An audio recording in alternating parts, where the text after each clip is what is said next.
Wow. I love that, by the way. And I know, let me see, Lysandra loves it too, by the way. Everybody in chat loves it. I like that. And I like that because what you're saying is you're optimistic, but that doesn't mean you can't also be realistic. Right? You can be optimistic and realistic at the same time. And what I encourage everybody to pay attention to, and this will affect you when it comes to all of your possibilities, economically and otherwise, is I would argue that in the age of social media, you have to really be careful about protecting your energy.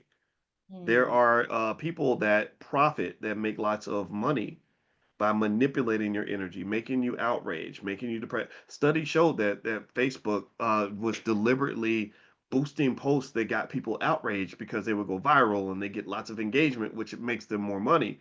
So they literally try to push your buttons. They want to traumatize. They want to trigger you. I don't know if anybody else got to that point. Did you ever get that point, Mary, where like you got tired of every morning opening up social media and finding something that was going to depress you for the rest of the day?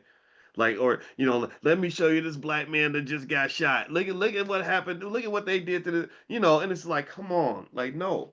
And I think also with politics, what's funny to me is when I get on Twitter, it's back and forth, fighting liberals and conservatives, MAGA this and I hate the Republicans, I hate the right. But when you get into the real world, ain't none of that stuff really happening a lot of us on a day-to-day basis. It creates real fear, real anger, but when you deal with real people, you get a realistic perception of life. I talked to my neighbor this morning, had a real pleasant conversation. I don't know who he voted for. I've never asked. I just know he's a nice guy and he was drinking coffee and we talked about the kids.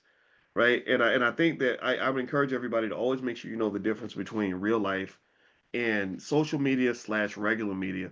One good example of that, Mary, is and so I'm becoming an optimist like you. The My wife and I were so nervous about going to the Atlanta airport when the shutdown was happening. And why were we nervous? Well, because we'd seen all these news stories and these lines. We're like, oh my God, look at that line. One of them was in Houston. I was like, whoa, how are we gonna get home? And we found ourselves freaking out over this, right? So we get to the airport. We got there extra early. We're like, okay, let's be ready. We were super diligent and prepared. That airport was as calm as a beautiful summer day. I mean, it wasn't just a regular day. It was really, really easy to get through. No lines, no nothing.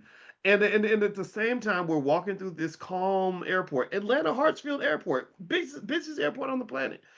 At the same time, Mary, I see a CNN report where they're showing all the canceled flights and all the lines and delays and all this other stuff. So I'm not saying it wasn't happening somewhere, but we made the mistake of believing it was happening everywhere.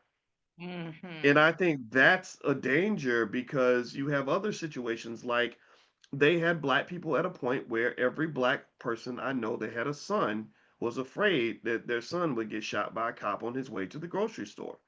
So Mhm. when you brought statistics to them to show just how low that probability is, it'd be like, "Oh, you sound like a MAGA. You sound like a." No, I want you to just see the stats so you're not walking around in constant fear. Sure, you got to be diligent. You got to be careful. Being black is a real thing, but I was like, I haven't even talked to a cop in like 2 or 3 years. Like they make you think that there's a police officer on my front porch ready to hit me upside the head, and like I know that's not. And even no matter what the environment is.